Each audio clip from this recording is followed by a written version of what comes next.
ನಮಸ್ಕಾರ ಎಲ್ಲರಿಗೂ welcome back to my YouTube channel. ಎಲ್ಲರೂ ಹೇಗಿದ್ದೀರಾ? ಎಲ್ಲರೂ ಚೆನ್ನಾಗಿದ್ದೀರಾ ಅಂತ ಭಾವಿಸ್ತೀನಿ. ಇವತ್ತು ಒಂದು ವಿಶೇಷವಾದ ಸುದ್ದಿಯೊಂದಿಗೆ ಬರ್ತೀನಿ. ಇವೆಲ್ಲ ಕೇಳಿರ್ಬೋದು, ಆದರೂ ಕೇಳ್ದಲೇ ಇರುವಂತಹ ಎಷ್ಟೋ ಜನ ತಮ್ಮ ಪಾಡಿಗೆ ತಾವು ಓದ್ಕೊಂಡು ಕೂತಿರ್ತಾರೆ. ಸೊ ಹಂಗಾಗಿ ಅವ್ರಿಗೆಲ್ಲ ಈ ವಿಡಿಯೋನ ಶೇರ್ ಮಾಡಲಿ ಅಂತ ಹೇಳ್ತಾ ಈ ವಿಡಿಯೋನ ಸ್ಟಾರ್ಟ್ ಮಾಡ್ತಾ ಇದ್ದೀನಿ. ನೋಡಿ ಫ್ರೆಂಡ್ಸ್, ರಾಜ್ಯ ಸಚಿವ ಸಂಪುಟದಲ್ಲಿ ನಮ್ಮ ರಾಜ್ಯ ಸರ್ಕಾರಿ ನೌಕರರಿಗೆ 5 ವರ್ಷ ಏಜ್ ರಿಲ್ಯಾಕ್ಸೇಷನ್ನ ಕೊಟ್ಟಿದೆ. ಸೊ ಹಾಗಾಗಿ ಯಾರೆಲ್ಲ ನಾನು ಬಾರ್ಡ್ರಲ್ಲಿದ್ದೀನಪ್ಪ, ಈಗ ನನಗೆ ಮುಂದಿನ ವರ್ಷ ಮುಗ್ದೋಯ್ತು, ಈ ವರ್ಷ ಎಂಡ್ ಆಗೋಯ್ತು, ನಾನು ಓದೋದು ವೇಸ್ಟಪ್ಪ ಅಂತ ಅಂದ್ಬಿಟ್ಟು ಯಾರ್ಯಾರೆಲ್ಲ ಹೋಪ್ಸ್ ಕಳ್ಕೊಂಡಿದ್ದೀರಾ ಅವ್ರಿಗೆಲ್ಲ ಈಗ ಸ್ಟಡಿ ಮಾಡ್ಕೊತಾ ಬಂದು ಇನ್ನು 1 ವರ್ಷ ಇದೆ, 2 ವರ್ಷ ಇದೆ, ನನಗೆ ಏಜ್ ಹೊರಟೋಯ್ತಪ್ಪ ಅಂತ ಅಂದ್ಕೊಂಡು ಯಾರೆಲ್ಲ ಹೋಪ್ಸ್ ಕಳ್ಕೊಂಡಿದ್ದೀರಾ, ಸೊ ಅವ್ರಿಗೋಸ್ಕರ ಹೇಳ್ತಾ ಇದ್ದೀನಿ. ಯಾವುದೇ ಕಾರಣಕ್ಕೂ ಹೋಪ್ಸ್ ಕಳ್ಕೊಬೇಡಿ. ಇಷ್ಟೂ ದಿನ ಓದ್ಕೊಂಡ್ಬಂದು ಇನ್ನು ಏಜ್ ಮುಗ್ದೋಯ್ತು ಅಂತ ನಿಲ್ಲಿಸಿರೋರ್ಗಷ್ಟೇ ಈ ಮಾತು ಹೇಳ್ತಾ ಇದ್ದೀನಿ. ಸೊ ಹಾಗಾಗಿ 5 ವರ್ಷ ಇವರು ಸಡಿಲಿಕೆ ಕೊಟ್ಟಿದ್ದಾರೆ. ಮೋಸ್ಟ್ಲಿ ಮುಂದಿನ ವರ್ಷ ಅಥವಾ ಈ ಏಜ್ ರಿಲ್ಯಾಕ್ಸೇಷನ್ ಬಂದು 2026 ಮತ್ತು 27ಕ್ಕೆ ಅಪ್ಲೈ ಆಗುತ್ತೆ. ಈ 2027 ಡಿಸೆಂಬರ್ವರೆಗೂ ಸಹ ಈ ಏಜ್ ರಿಲ್ಯಾಕ್ಸೇಷನ್ ಅಪ್ಲೈ ಆಗುತ್ತೆ. ಈ 2 ವರ್ಷ ಏನು ಎಕ್ಸಾಮ್ಸ್ ಕಾಲ್ಫಾರ್ಮ್ ಮಾಡುತ್ತೋ ಎಲ್ಲ ಎಕ್ಸಾಮ್ಸ್ಗೂ ಸಹ ಈ ಏಜ್ ರಿಲ್ಯಾಕ್ಸೇಷನ್ ಅನ್ನೋದು ಅಪ್ಲೈ ಆಗುತ್ತೆ.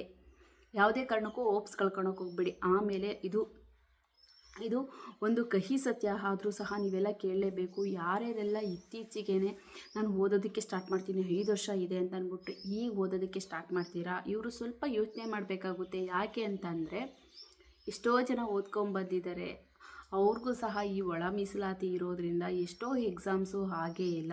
ಸೊ ಹಂಗಾಗಿ ಪಾಪ ಅವ್ರಿಗೂ ಸಹ ಎಷ್ಟೋ ಹೋಪ್ಸ್ನ ಕಳ್ಕೊಂಡಿದ್ದಾರೆ. ಹೀಗೆ ಸ್ಟಾರ್ಟ್ ಮಾಡ್ತೀನಿ, ನಾನು ಇನ್ಮೇಲೆ ಓದ್ತೀನಿ, ನಾನು ಒಂದು ಗೋರ್ಮೆಂಟ್ ಜಾಬ್ ಪಡ್ಕೊತೀನಿ ಅಂತ ಯಾರ್ಯಾರೆಲ್ಲ ಯೋಚನೆ ಮಾಡ್ತೀರಾ, ಅದು ಏಜ್ ಬಾರ್ಡ್ರಲ್ಲಿ ಇದ್ದವ್ರಿಗೆ ಮಾತ್ರ ಹೇಳ್ತಾ ಇದ್ದೀನಿ. ಈಗ ನಾನು ಇನ್ನೂ 20 ಮೇಡಮ್ 22 ಈ ಥರ ಇದ್ದೀವಿ ಅಂತಂದರೆ ನೀವು ಯಾವುದೇ ಕಾರಣಕ್ಕೂ ಹೋಪ್ಸ್ ಕಳ್ಕೊಳಕ್ಕೆ ಹೋಗಬೇಡಿ. ನೀವು ಓದಿ, ನಿಮಗೇನಾದರೂ ಒಂದು ಹಾಗೆ ಆಗುತ್ತೆ. ಬಟ್ ನಾನು ಇನ್ನೊಂದು 2 ವರ್ಷ ಇದೆ, 3 ವರ್ಷ ಇದೆ ಅನ್ನೋರು ಸ್ವಲ್ಪ ಯೋಚನೆ ಮಾಡಬೇಕು. ಈಗ ಸ್ಟಾರ್ಟ್ ಮಾಡೋರಿಗೆ ಹೇಳ್ತಾ ಇದ್ದೀನಿ. ನೀವು ಇದೊಂದೇ ನೆಚ್ಕೊಂಡಿರಬೇಡಿ. ಎಷ್ಟೋ ಜನ ಇದೇ ಫೀಲ್ಡಿಗೆ ಬಂದು ಎಕ್ಸಾಮ್ಸು ಇಲ್ದಲೆ, ನೌಕರಿ ಪ್ರೈವೇಟ್ ಜಾಬು ಇಲ್ದಲೆ, ಅಥವಾ ಮನೆಯವ್ರಿಗೆ ಒಂದು ಹೆಲ್ಪ್ ಮಾಡೋಕ್ಕಾಗ್ದಲೆ ಎಷ್ಟೋ ಜನ ಸಫರ್ ಮಾಡ್ತಾಯಿದ್ದಾರೆ. ಸೊ ಯಾರ್ಯಾರೆಲ್ಲ ಬಾರ್ಡ್ರಲ್ಲಿದ್ದೀರಾ ಅವ್ರಿಗೆ ಮಾತ್ರ ಹೇಳ್ತಾ ಇದ್ದೀನಿ, ದಯವಿಟ್ಟು ರಿಸ್ಕ್ ತಗೊಳಕ್ಕೆ ಹೋಗಬೇಡಿ. ಯಾವುದಾದ್ರು ಒಂದು ಜಾಬು, ಗೌರ್ಮೆಂಟ್ ಜಾಬೇ ಆಗಬೇಕು ಅಂತ ಏನಿಲ್ಲ ಅಲ್ವಾ.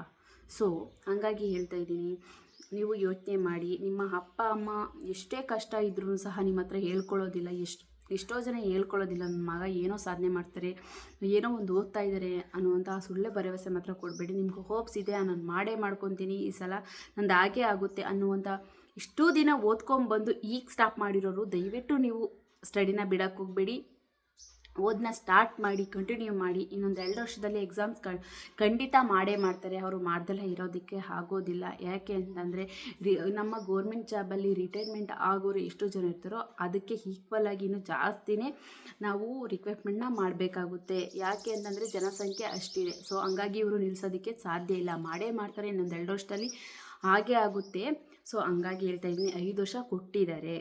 ಯಾವುದೇ ಕಾರಣಕ್ಕೂ ನೀವು ಓದನ್ನ ನಿಲ್ಸಕ್ಕೆ ಹೋಗ್ಬಿಡಿ. ಯಾರ್ಯಾರೆಲ್ಲ ಮನೇಲಿ ಕೂತ್ಕೊಂಡು ಸೋಷಿಯಲ್ ಮೀಡಿಯಾನ ಯೂಸ್ ಮಾಡ್ತಾ ಇಲ್ಲ, ಪಾಪ ಅವ್ರಿಗೆ ಈ ಮಾಹಿತಿ ಗೊತ್ತೇ ಇರಲ್ಲ ಅನಿಸುತ್ತೆ, ಅಂಥವರಿಗೆ ಈ ವಿಡಿಯೋನ ಶೇರ್ ಮಾಡಿ ಅಂತ ಹೇಳ್ತಾ ಈ ವಿಡಿಯೋನ ಇಲ್ಲಿಗೆ ಎಂಡ್ ಮಾಡ್ತಾ ಇದ್ದೀನಿ. ಯಾವುದೇ ಕಾರಣಕ್ಕೂ ಹೋಪ್ಸ್ ಕಳ್ಕೊಳಕ್ಕೆ ಹೋಗ್ಬೇಡಿ. ಮತ್ತು ಏಜ್ ಬಾರ್ಡ್ರಲ್ಲಿರೋರು ಈಗ ಸ್ಟಾರ್ಟ್ ಮಾಡ್ತಿದ್ದೀನಿ ಅಂದರೆ ಸ್ವಲ್ಪ ಯೋಚನೆ ಮಾಡಿಬಿಟ್ಟು ನೀವು ಸ್ಟಾರ್ಟ್ ಮಾಡಿ ಅಂತ ಹೇಳ್ತಾ ಈ ವಿಡಿಯೋನ ಇಲ್ಲಿಗೆ ಮುಗಿಸ್ತಾ ಇದ್ದೀನಿ. ಯಾರ್ಯಾರೆಲ್ಲ ಓದ್ತಾ ಇದ್ದಾರೆ ಅಂಥವ್ರಿಗೆ ಈ ವಿಡಿಯೋನ ಶೇರ್ ಮಾಡಿ ಅಂತ ಹೇಳ್ತಾ, ಅಂದರೆ ಈ ಮಾಹಿತಿ ಗೊತ್ತಿರಲ್ವಲ್ಲ ಅಂಥವ್ರಿಗೆ ಈ ವಿಡಿಯೋನ ಶೇರ್ ಮಾಡಿ ಅಂತ ಹೇಳ್ತಾ ಈ ವಿಡಿಯೋನ ಮುಗಿಸ್ತಾ ಇದ್ದೀನಿ. ಧನ್ಯವಾದಗಳು.